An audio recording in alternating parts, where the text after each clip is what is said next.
This is me साविया है और मैं आपके लिए लेकर आई हूँ एक और रीडिंग जो कि होगी उन लोगों के लिए जो जानना चाह रहे हैं कि आपकी लव लाइफ में जो भी स्पेसिफिक समवन है, इस रिलेशनशिप का आगे क्या होगा फ्यूचर इस कनेक्शन का।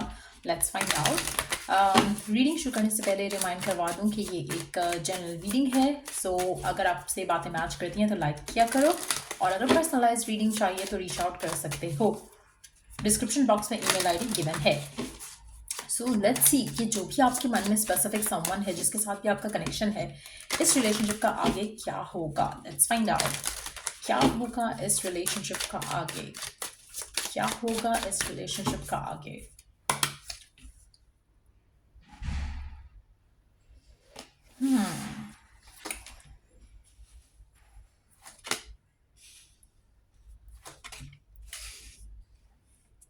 आप ऐसे मेजॉरिटी लोगों के लिए जो कनेक्शन है जिसमें आप करंटली डील कर रहे हो, आपका रिलेशनशिप, मुझे यहाँ पे दो लोगों की एनर्जीज दिख रही हैं। एक वो लोग हैं जहाँ पर आपके रिलेशनशिप में आगे हार्मनी आनी है, एक एग्रीमेंट आना है, कॉन्ट्रैक्ट आना है, शादी आनी है। आप में से कुछ लोग ऐसे भी हैं जहाँ पर आपके रिलेशनशिप में बहुत ज़्यादा नेगेटिविटी है, बहुत ज़्यादा एक डिनाइल उसमें मोड में रह रहे हो आप, जहाँ पर आपको इवन दो कि आपके रिलेशनशिप में कुछ अच्छा नहीं है, स्टिल आपको उम्मीद है कि कुछ अच्छा हो जाएगा। सो वो लोग जिनको ख़राब होने के बावजूद बावजूद भी सब कुछ उल्टा है, सब कुछ नेगेटिव है, स्टिल आप इस रिलेशनशिप को सस्टेन करने की कोशिश कर रहे हो। आप कहीं ना कहीं इस कनेक्शन को आगे लेके जाने की कोशिश कर रहे हो। अगर you are one of them, तो मुझे लगता है कि आने वाले टाइम में आपके मन में अपने इस एक्शन और डिसीजन को लेकर बहुत ज़्यादा गुस्सा आने वाला है। आपको लगेगा कि आप बेवकूफ़ हो, आप पागल हो कि आप एफर्ट कर रहे हो and the other person is not. So कहीं ना कहीं वो जो अग्रेशन है, जो एंगर है, वो बढ़ने वाला है, वो एक्सप्लोसिव हो जाएगा वो आपका एंगर जो है, और कहीं ना कहीं आप उसे कंट्रोल नहीं कर पाओगे। फिर या तो आप डाइवोर्स लोगे, फिर आप इस रिलेशनशिप को ख़त्म करोगे, और या फिर आप इस आग में जलते रहोगे कि आपको कुछ नहीं मिल रहा and still you are sticking around this person. So कहीं ना कहीं आप में से मेजॉरिटी लोग जो राइट नाउ टॉक्सिक सिचुएशंस में हैं, लव लाइफ अच्छी नहीं है, पार्टनर की एब्सेंस है रिलेशनशिप में, और आप ही सिर्फ जो एफर्ट कर रहे हो, तो उन लोगों के लिए तो मुझे लगता है कि आप अपने डिनायल मोड से निकल आओगे। कहीं ना कहीं आपका जो गुस्सा है वो बहुत ज़्यादा एक्सप्लोसिव होने वाला है, और आप किसी भी तरह की सिचुएशन से ट्रिगर होने वाले हो आने वाले दिनों में। और जो इतना ट्रिगर होगी क्योंकि जो आपने अब तक अपने अंदर रखा है इस कनेक्शन को लेकर, इस रिलेशनशिप को लेकर, अब आपसे टॉलरेट नहीं होगा। अब आप इस इंसान की और ज़्यादा बुरी ट्रीटमेंट बर्दाश्त नहीं कर सकोगे। सो आप उस चीज़ को नहीं लोगे, आप उस चीज़ से अपने आप को बाहर निकाल लोगे, या फिर इस इंसान को इतना सुनाओगे कि सब कुछ there would be no way looking back at each other. आप इतना बुरा भला एक दूसरे को कह दोगे कि फिर डाइवोर्स ही होगा, फिर डिस्कनेक्ट ही होगा।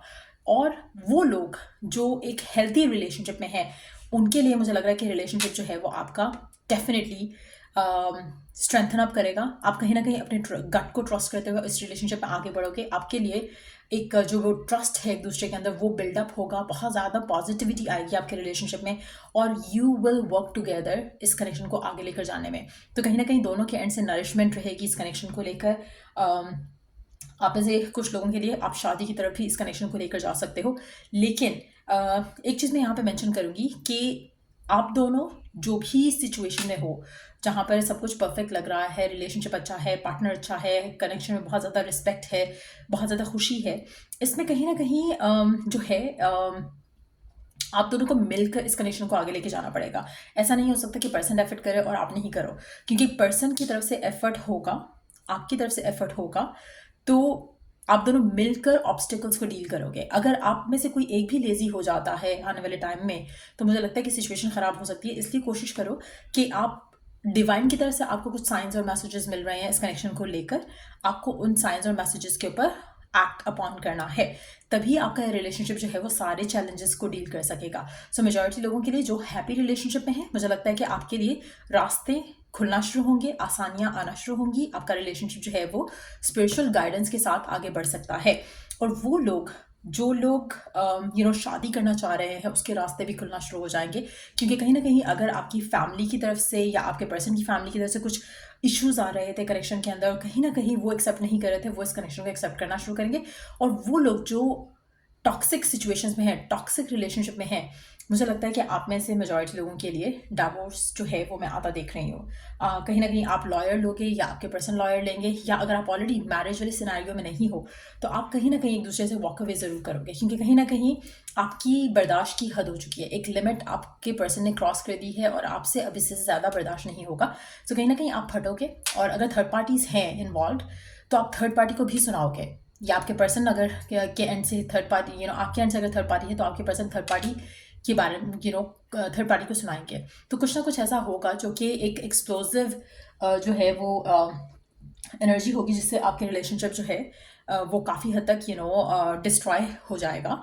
और मुझे लगता है कि उसके बाद फिर आप दोनों एक दूसरे के पास वापस नहीं आओगे, आपका कनेक्शन ख़त्म हो जाएगा। It's gonna be like the end of the story आप दोनों के लिए।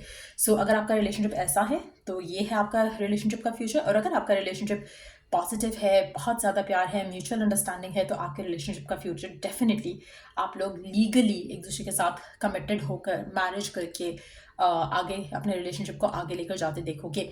सो लेट्स सी कि ओरेकल गाइडेंस क्या है दोनों सिचुएशन में। चाहे आप स्टोरी नंबर 1 से रेजोनेट कर रहे हो या स्टोरी नंबर 2 से, लेट्स सी कि आपके लिए ओरेकल मैसेज क्या है, डिवाइन का मैसेज क्या है। Live in the moment, what are you looking for is with you. कोशिश करो कि you live in the moment और पास्ट फ्यूचर के बारे में ज़्यादा अपसेट नहीं हो। ये मैसेज स्पेशली उन लोगों के लिए है जिनका रिलेशनशिप बहुत पॉजिटिव है, हार्मोनाइज्ड है। ऑब्स्टिकल्स आ रहे होंगे, लेकिन आप दोनों को लिव इन द मोमेंट करते हुए अपने रिलेशनशिप को आगे लेके जाना है, साथ में फाइट करना है, साथ में विन करना है इश्यूज़ को। और आप में से वो लोग जो राइट नाउ ये सोच रहे हैं कि टॉक्सिक पर्सन है लेकिन आने वाले टाइम में ठीक हो जाएगा, तो भाई आंखें खोलकर सामने पर्सन को देखो, because this person will not change. तो वो आपके लिए लिव इन द मोमेंट करना ज़्यादा बेहतर है और उसके अकॉर्डिंगली डिसीजन बनाना ज़्यादा सही है। Let's see, celebrate life, make your life a celebration. आप में से मेजॉरिटी लोगों के लिए मुझे लगता है कि आपकी लाइफ काफ़ी ज़्यादा ट्रबल्स का शिकार हो रही है। आपको चाहिए कि you make it a celebration. आपको ये नहीं सोचना चाहिए कि ये हो जाएगा तो मैं खुश होऊंगा, वो हो जाएगा तो मैं खुश होऊंगा। लिव इन द मोमेंट और अपनी लाइफ को अभी से एंजॉय करना शुरू करो, अभी से इसके ऊपर अपना फुल टाइम देना शुरू करो, और उस चीज़ को जो पास्ट में क्या हुआ था या फ्यूचर में क्या होगा उससे ज़्यादा लिव इन द मोमेंट करो, ताकि आप अपनी नाउ की आपकी जो एनर्जीज हैं उसको आप इंजॉय कर सको, उसमें आप खुश रह सको, उसमें आप पॉजिटिव फील कर सको। और ये बहुत इंपॉर्टेंट है। मेजॉरिटी लोग क्या करते हैं, या तो वो पास्ट में रहते हैं या फिर वो फ्यूचर में रहते हैं। तो लिव इन द मोमेंट करना बहुत ज़रूरी है, स्पेशली अगर आप स्ट्रगल कर रहे हो टू फाइंड हैप्पीनेस और पीस, तो ये बहुत ज़रूरी रहेगा। सो ये थी रीडिंग आप लोगों की। अगर आपको इस रीडिंग से हेल्प मिला हो, गाइडेंस मिली हो, तो लाइक, शेयर और सब्सक्राइब ज़रूर करो। और till I do the next reading आप लोगों के लिए टेक केयर, बाय।